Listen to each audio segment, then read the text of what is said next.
بسم اللہ الرحمن الرحیم۔ ناظرین، ہٹ سٹوری کے ساتھ میں ہوں شمشاد مانگٹ۔ ناظرین، آج کی ہم ہٹ سٹوری میں احد درانی جو کوئٹہ میں تعینات ہیں، وردی وہ پہنتے ہیں، انسپیکٹر کی سپریڈنٹ کی ہیں، انسپیکٹر ہیں، اختیارات وہ کلیکٹر کے بھی استعمال کرتے ہیں۔ اب یہ مرضی ہے کہ وہاں پہ جو کلیکٹر کسٹم ہے عمر شفیق صاحب کہ وہ ان معاملات کی تحقیقات کروائیں یا نہ کروائیں، وہ اپنے بڑوں کو بتائیں یا نہ بتائیں، لیکن میں 3 بڑی سٹوریز جو ہیں وہ آپ کو بتائے دیتا ہوں، اور ہماری کوشش ہوتی ہے کہ یہ معاملات چیئرمین FBR تک بھی پہنچا دیں، اور اس کے علاوہ پرائم منسٹر آف پاکستان تک بھی پہنچا دیں، اور فیلڈ مارشل جناب عاصم منیر صاحب تک بھی پہنچا دیں، تاکہ جو قومی پالیسی ہے کہ سمگلنگ کو روکا جا سکے۔ سمگلنگ اس وقت تک نہیں رکے گی جب تک اس ملک میں احد درانی جیسے لوگوں کو راج ہے، جنہوں نے اپنی اپنی راجنیتی بنائی ہوئی ہے۔ اب میں آپ کو پہلی واردات بتاتا ہوں کہ پہلی واردات ناظرین 2024 میں ایک کسٹم انسپیکٹر ہیں بلاول ابڑو، وہ کوئٹہ ایئرپورٹ کے اوپر رشوت لیتے ہوئے پکڑے گئے۔ اب ان سے رقم بھی برآمد ہوئی اور ان کو حوالات بھی جانا پڑا، اور FIA نے یہ سارا کام کیا تھا۔ FIA نے ان کو حراست میں لیا تھا، لیکن پھر احد درانی جو ہیں وہ سپائڈر مین وائن کے وہاں پہ پہنچے ہیں، اور انہوں نے FIA کے ساتھ معاملات کیے اور حوالات سے بندہ نکال کے لے آئے۔ یہ ہوتا ہے اختیارات، اور یہ ہوتے ہیں اپنی پارٹی کو سیف کرنا، اور اس کو کہتے ہیں یاروں کے یار۔ تو احد درانی صاحب بلاول ابڑو کو وہاں سے بچا کے لے آئے۔ تو اس معاملے کی تحقیقات ہونی چاہیے نا کہ ایک بندہ رنگے ہاتھوں مبینہ طور پہ رشوت لیتے ہوئے پکڑا گیا ہے، تو کس طریقے سے احد درانی صاحب اس کو بچا کے لے آئیں۔ تو اس پہ احد درانی صاحب اگر موقف دینا چاہیں، کسٹم والے موقف دینا چاہیں، عمر شفیق صاحب اپنا موقف دینا چاہیں، FBR کا کوئی بندہ موقف دینا چاہے، تو ہم حاضر ہیں۔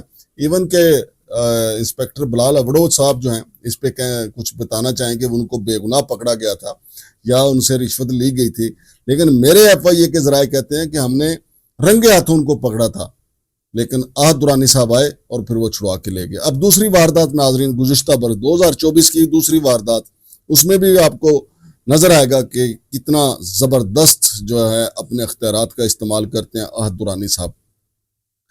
یہ واردات ہے نوکھنڈی چیک پوسٹ کی، اور وہاں پہ 2 کسٹم انسپیکٹر جو ہیں وطن دوست اور نجیب اللہ، اس نے اسپیشل ان کی ڈیوٹی وہاں پہ لگائی تھی، اور افواج پاکستان اور FC نے 20 کنٹینر جو ہیں سمگل شدہ پکڑے تھے، اور وہ سمگلنگ کے سامان سے بھرے ہوئے تھے، اور ان کو سیز کیا گیا۔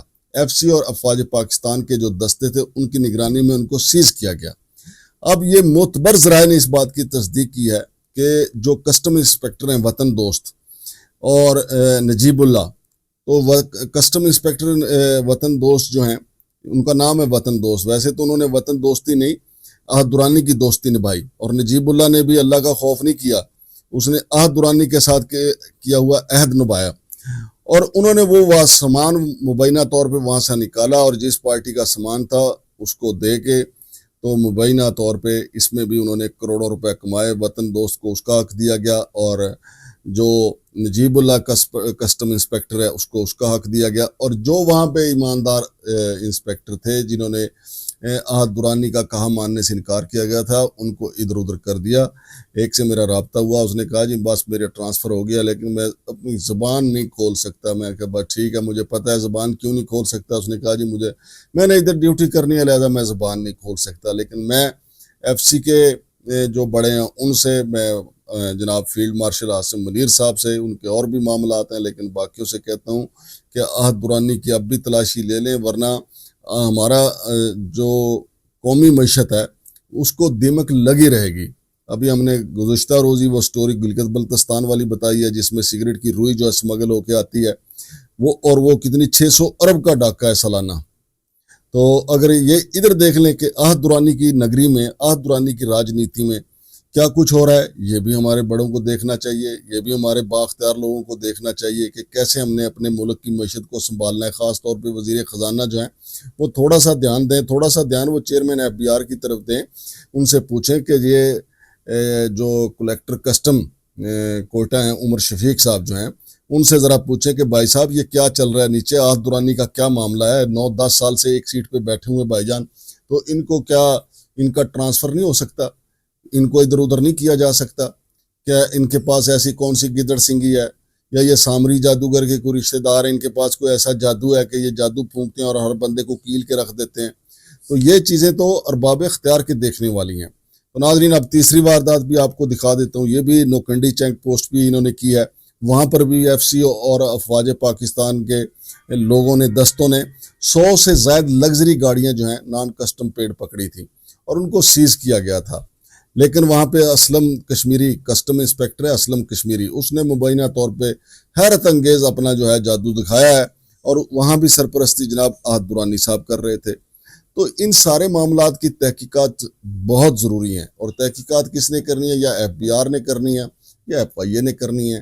ایف آئی اے باقی معاملات میں بھی تو آتا ہے نا, تو ایف آئی اے ذرا یہ معاملے بھی دیکھ لے, اور ایف آئی اے تو کرے یا نہ کرے, ہمارے جو انٹیلیجنس ادارے ہیں اگر یہ چیزیں 100 سے زائد قیمتی گاڑیاں جو ہیں پکڑ کے دی تھیں ہمارے فوج پاکستان کے دستوں نے جو وہاں پہ تعینات تھے, یا ایف سی والوں نے, تو پھر ان کو ادھر ادھر کس جرت کے ساتھ احد درانی نے کیا؟ تو یہ تو ان سے پوچھا جانا چاہیے کہ بھئی یہ کیوں کی گئی ہے. اور یہ ناظرین 2 وارداتیں تو میں نے آپ کو بتائیں, یہ 2 پچھلے برس کی جو ہیں, یہ نوکھنڈی چیک پوسٹ کی تھی, اور ایک 2024 کی میں نے انسپیکٹر بلاول جو ہیں ان کی, بلاول ابڑو جو کوئٹہ ایئرپورٹ سے گرفتاری ہے. 3 وارداتیں ناظرین بڑی توجہ طلب ہیں, اور میں جناب فیلڈ مارشل صاحب سے پھر اپیل کرتا ہوں کہ جناب یہ اگر آپ نے تلاشی نہ لی, کیونکہ جو کسٹم کا جو عملہ ہے, جو کسٹم کے اوپر اس کے نگران ہیں, وہ تو میرا خیال ہے کہ انہوں نے قسم اٹھا لی ہے کہ انہوں نے احد درانی کو جب تک یہ ریٹائر نہیں ہوتا, بلکہ ریٹائرمنٹ کے بعد بھی وہ کوشش کریں گے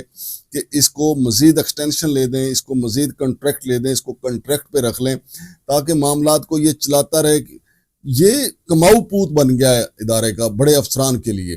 اب یہ اگر اس کے اوپر جوڈیشل کمیشن ایک بن جائے اور اس کے اوپر لمبی چوڑی تحقیقات ہوں, اور ہمارے انٹیلیجنس اداروں کو کرنی بھی چاہیے, اس سے ملک کی معیشت کو بہت زیادہ فائدہ ہو سکتا ہے, ملک کی معیشت کو بہت زیادہ بچت ہو سکتی ہے. ہم نے تو آپ وہ ویڈیو بھی دکھا دی تھی کہ سر عام سڑک کے اوپر سگٹوں کے ڈبے, چھالیا کے ڈبے اتر رہے ہیں, اور ان کو اپنی اجازت سے یہ جانے کی اجازت دے رہے ہیں. ان کے اہلکار وہاں پہ سر عام کھلے عام بھتہ وصول کر رہے ہیں, لیکن ایسا لگتا ہے وہاں پہ کوئی قانون ہی نہیں ہے, علاقہ غیر ہے, اور کوئی قانون نام کی وہاں پہ کوئی چیز ہی نہیں ہے. کسٹم والے چونکہ خود سرپرست بن گئے ہیں اسمگلروں کے, تو اسمگلر جو جینون وہاں پہ بزنس کرنے والے ہیں, جو لوگ ٹیکس دے کے آتے ہیں, ان کو یہ پکڑ لیتے ہیں, ان پہ ایف آئی آریں ہوتی ہیں.